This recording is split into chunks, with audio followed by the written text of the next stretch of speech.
il y a une hystérie des soldes au sens ordinaire du terme, c'est-à-dire qu'une dramatisation, une compétition et des sentiments affectifs exagérés.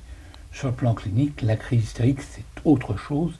C'est un processus en effet spectaculaire, mais qui consiste dans le fait qu'un certain nombre d'images ordinairement refoulées parviennent à la conscience et que la crise hystérique est au fond comme un rêve incarné, un rêve diurne. On rêve avec son corps. Effectivement, peut-être que dans les sols, il y a une partie de rêve qui se concrétise au moment où arrivent les soldes.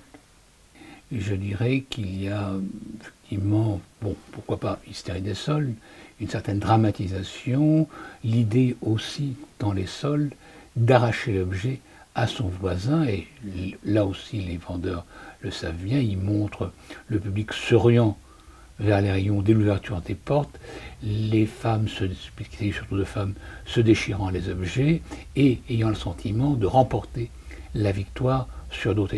En effet, la rivalité est un facteur puissant de consommer.